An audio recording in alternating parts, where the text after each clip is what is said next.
Any middle linebacker, what you gonna do this week? We've been playing a couple different guys. We're waiting on Jake. Jake's kind of, he's got gimped up a little bit, but he's going. Casanova has been going, and if anything happened with Jake, we'll rotate with some Ashton Richardson. So we just got to try to keep guys fresh and get a good rotation going this week. Jake's out there practicing. That'll give you something. Yeah, it gives us a guy that's smart in order to get us lined up. Has he practiced this week? Yeah, he's going through some of the drills that we've gotten, some of the checks that we're going through. He coming in and watching a ton of film, so he's out there with us. He knows exactly what we need to do on defense. So we're just wait and see. If it is Cass, or at least if Cass is playing a lot against this Georgia team, how prepared is he for a scheme like the Bulldogs run? They're not very complicated. They don't move around much. They're good at what they do. They line up in two backs and a tight end, and they use their skills the best way they can. They got some good skill. For what we've seen, they got two running backs that are as good as anybody we've seen. They got 5 or 6 receivers that can stretch the field. They got a tight end that can block in and get down the field. So they're talented at the skill position, just like a LSU or Georgia or South Carolina would be. But this, as long as they're in 21, 22 personnel, Casanova, when we lose at LSU, that was a good game for him to get involved in, and this is his type of football game.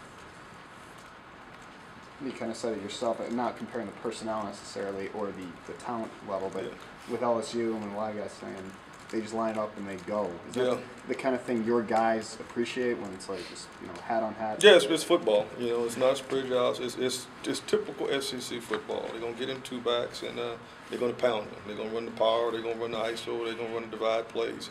It's football at its best, and they do a great job of play action pass, throwing the deep ball. And they keep running the ball. Again, they run it as good as anybody we've seen, and they throw it deep as good as anybody we've seen.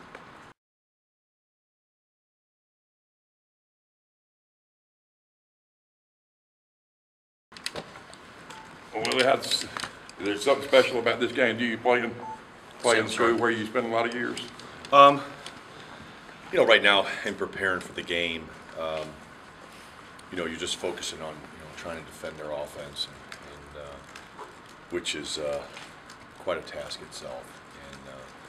And I think maybe probably about game time and seeing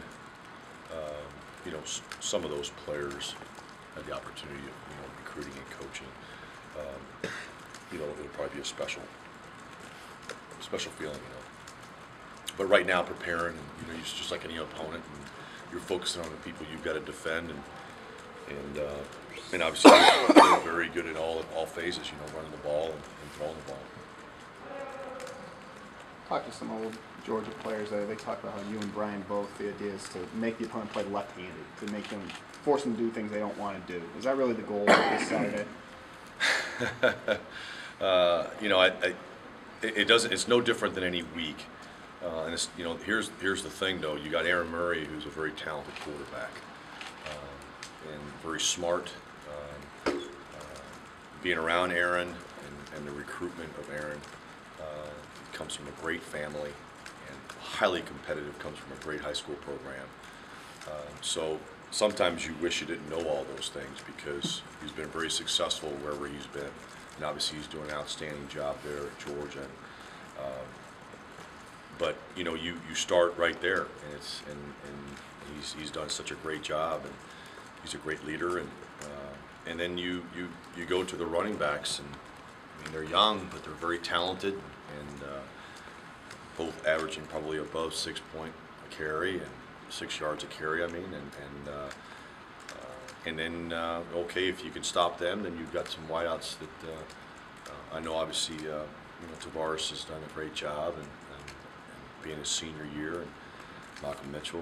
They're just I know they've lost some really talented players, but they've got a supporting cast. Tavius Wooten, who obviously very talented, and both tight ends are pretty salty, pretty solid on offense, and so it's a major challenge for us. Can you offer any insight on tendencies of some of these guys that were around when you were there? That help you not really. Again, I'm 3 years removed, and you know, they're doing different things, and again, like I said before, they're kids. Obviously, I was part of the recruitment of them, and know how talented they were coming in, and to see them develop to the players they are right now is frustrating on the other end of it, you know. But obviously, they've done a great job. How frustrating is it to you that you're going into the 10th game and your guys haven't intercepted a pass yet? Pretty frustrating. You know, the times that we've had the opportunity to do it, you know, we've had our hands on it, and I don't sense any pressing. I don't sense, you know, I think that, you know, a lot of things have got to happen for that to happen, meaning pressure on the quarterback, forcing him to, you know, affecting the quarterback to make decisions that he doesn't want to make at certain times. And a lot of times you get lucky in some of those interceptions and tip balls, and we haven't obviously been a part of those. And but you know, it's not from a lack of effort. It's not from a lack of working at it.